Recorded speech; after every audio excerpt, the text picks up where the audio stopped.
Welcome to the Real News Network. I'm Sharmini Pires coming to you from Baltimore. This is segment 3 with Professor Vicente Navarro.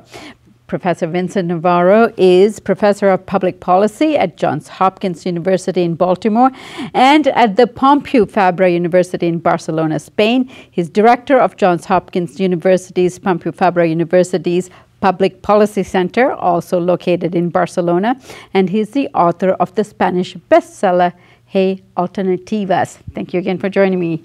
Delighted to be here. So in our previous segments, we actually talked about the evolution of Podemos and the kind of contestations they're mounting in Spain. But these contestations are going to be obviously much broader than just Spain, which is what threatens the ruling elite the most. You know, what is the ruling elite so afraid of? Well, the first thing is we have to realize there is an alliance of elites. So we have the Spanish elites, the Catalan elites, the different components of a Spain elite, but we also have the European elites who are aligning themselves. For example, the political party who governs Spain is very close to the political party who runs Germany, the party chaired by Angela Merkel. So you have alliances that appear in terms of alliance of those parties who represent a specific interests. And this interest, which is the establishment of Europe, with the different components, including the Spanish establishment, the Catalan establishment, and so on, they feel very certain today, because they are fully aware that the system is collapsing. They are aware that there is, the legitimacy, they have lost it. And moreover, the threat is of people who want democracy.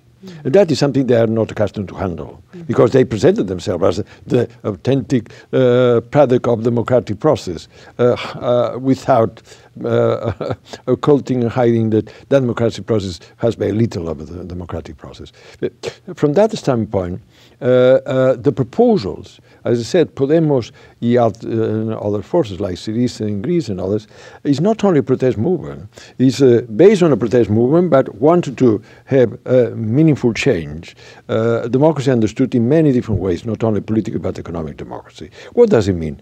The issue of inequality is a critical element. Well, the proposal of Podemos is that we have to redistribute the resources. What I said before, income derived from labor has gone downhill dramatically and capital has gone up. That has to be reversed. And how that is being produced? Political decisions. As I said, most of the problems we have in Europe are political, not so much economic, because the control by these groups of the state makes their fiscal policies, for example, very regressive. If you look, for example, what paying taxes a car worker, manufacturing worker working in the car industry in Spain, and compare with the rest of Europe, pay a little less, but not much less. But if you look at the so-called super rich, that derives their income from capital, is paying much, much less in taxes than not the car workers. So in that sense, the majority of people in Spain who have a payroll pay taxes that are less, but not much less, than the other groups of a similar level of income in Europe. The ones so this is not just about payroll taxes, though. I mean, the elite and the rich do not pay their fair share of what they own in taxes either, in terms of... Absolutely. There are two basic issues. One is legally, the legislation favors income derived from capital over income derived from labor. So the fiscal policies are designed in that way. And in that respect, the crisis has affected much more labor than not capital. That is why public deficits have increased so dramatically. So that is one thing. The other thing is tax fraud. Just plain tax fraud, which the Internal Revenue Service in Spain has the lowest number of employees of all the internal services in Europe, the same in Greece. So in that respect, there are a lot of similarities between Greece, Spain, Portugal, and Ireland, are weaker states, where the social dimension is underdeveloped, the state is underfunded. That has to do primarily with the fiscal policies. And of course, those who have a lot of power feel threatened, and it's understandable, because if Podemos, Syriza, and so on wins, and it can win immobilize people, then their interests are going to be affected. It's what the president of the central bank in Germany said. Podemos is going to destroy Europe. Well, not destroy, but it's going to dramatically reduce their privileges and be more sensitive to the needs of the popular classes that this party owns loyalty to. Right. So how does Podemos and Syriza reform their tax system so that it is efficiently collecting the taxes they need to collect from a community that's really have been getting away with it for a very long time? Oh, well, that is the critical issue. That is who controls the state. So that is where these groups are very powerful, but not omnipotent. I think we do not have to overly stress the other side. People can win. And we have had experience in terms of that. So even within Spain in 1982, when the Social Democrats won, they introduced positive changes. Unfortunately, later on, they got very diluted, their commitment to change, and became part of the problem. But even the history of Spain under democracy, we have experience. The creation of the National Health Service was a great victory. It was clearly resisted by the power structure, but people won. So that is why the terminology Podemos is so important, which came from the trade union movement in the United States that then Obama borrowed heavily. We can. That in the United States, as you know, came from the labor movement. So the idea of Podemos is we can. If people move, they can. How powerful the other side is. And they are not so powerful. When the president of the largest bank in Spain, called Santander, was dying, he said, I'm very, very worried about Podemos. They will destroy Spain. So they are worried. And the way how they respond is by repression. It's a classical situation. And of course, since they control the majority of the media, is very powerful. But people have lost faith in the institutions, both representative institutions in the media.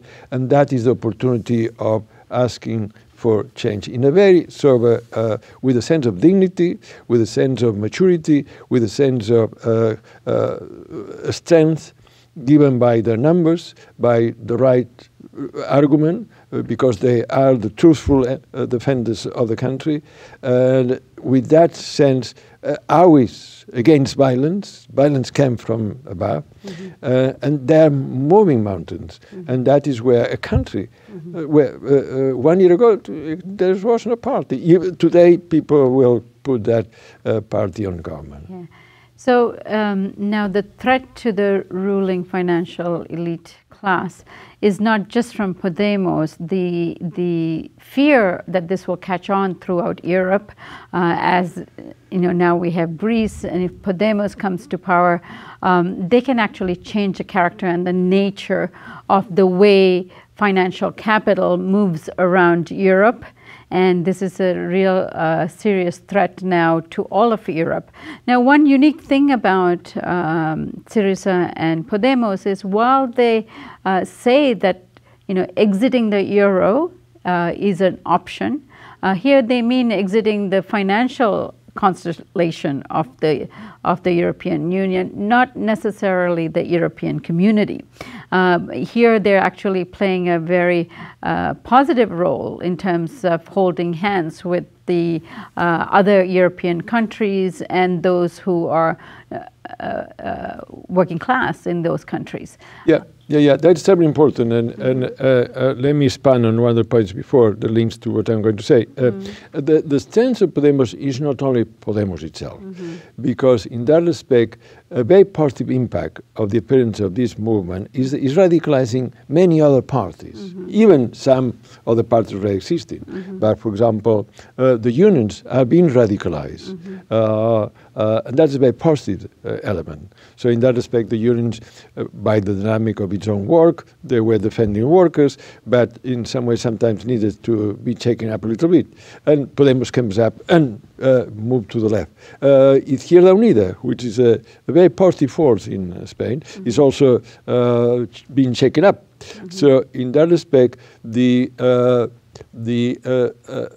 strength of Podemos is that it affects other forces, making possible the enormous potential they have to flourish and adding them up. So it's not only Podemos. In that sense, it's the popular movement that is radicalizing all other instruments historically close to the popular classes, the working class. And that adds the Communist Party, the Socialist Party, and so on, that sometimes their leadership have been too accommodating to the conservatives, and now these same grassroots are asking for more. So what is interesting in Spain is the popular mobilization, which Podemos has been a component, a critical one. Having said that, then it's very important to establish an alliance at the European level. And that is why the establishment is so afraid. If Syriza now happens, if they succeed in stopping some of the austerity policies, that has enormous impact. Because who has been the main hostile forces to Syriza? The Spanish government, the Portuguese government. Why? Because they are afraid that if Syriza succeeds, it shows the right-wing governments have been lying to the people, saying there are no alternatives. No, Syriza is providing alternatives. That is why Rajoy is one of the major forces against Syriza, because, Syriza succeeds, it shows that we are a farce. That is important. And that is contaminating the positive things, all other forces. So, in that sense, you see in France, there's a revival of the left-wing forces. The same, even in Germany, an important element. There's a party, the Link, who is supporting the popular struggles in Greece, in Spain. So there is a revival of the And Die Linke is a German socialist left party. Right, right. So you can see how it's not Germany against Greece or Germany against Spain. That is how the establishment of those countries would like to present it. No, no, no, no. There are classes within those countries. It's a critical element. Is the governing elite of Germany align themselves against the governing elite of Spain and the governing elite of Greece, against the popular classes of Greece, Spain, and Germany. That is the critical element where the progressive forces have to be very sensitive. It's not Germany, it is the establishment, because the working class of Germany is under enormous stress. We have plenty of evidence that the wages are far lower than what the productivity would enable. It would be good for Europe that the wages in Germany will increase and will stimulate the economy, the domestic demand. It would be good for stimulate the whole European economy. So the interests of the German workers are the same, the Greek workers, the Spanish workers, and people are increasingly aware of that. But of course, the establishment who controls the media started producing a whole set of prototypes. Oh, these Greeks are lazy, Germans are supporting lazy workers. This is the ideological struggle taking place in Europe. But I think they are losing. In that respect, you'll see in the next elections in Spain a coalition of forces, which Podemos will be a central force, but will not be the only one, will appear. But I'm sure, and even in Germany, there is a whole set of movements. The greatest problem, however, is for first times we face the possibility of Nazism again in Germany. I was going to ask you about that, because Europe. A lot of the Yanis Varoufakis, the finance minister of Greece, has been stating that if the conditions in Greece deteriorate the way it is, it really gives the possibility of rising of the right. Oh, absolutely, absolutely. I remember fascism, and that some of my family were part of the resistance, not only in Spain but in France, and were caught in Nazi concentration camps. So I have a very vivid memory of what Nazism and fascism meant in Europe. And I'm afraid that will come back. Why? Because of the neoliberal policies are clearly antagonize the working class. And if the left-wing forces do not respond to the working class demands, they will be attracted to Le Pen. If you look at who vote for Le Pen today in France, it's working class. Because they are disappointed. Well, it's just like the Tea Party here in the United States. They are disappointed with their own political parties who are perceived to become part of the problem. And if you look some of the proposals of Le Pen, they are in terms of asking for changing the distribution of power within France, etc., etc. So remember, it's called National Socialism, okay? And that can be very frightening, because behind that, we know there are the classical power forces who are the cocks of this country. In Europe, there are also the brother cocks who are behind funding those parties. So in that respect, there is an authentic danger. And if the left does not win and makes the reforms that in the popular classes are demanding, then there is the risk of Nazism. And the responsible for that will be precisely the elites who have governed those countries, who have not been sensitive to what their people were asking for. Right. And that's a reality that's still in the memory of the European people. Indeed, as I am, there are millions of Europeans who remember Nazism. So that is why some of us keep fighting, because the enemy continues to be there. Right. Professor Navarro, thank you so much for joining us today. Delighted to be here. And thank you for joining us on the Real News Network.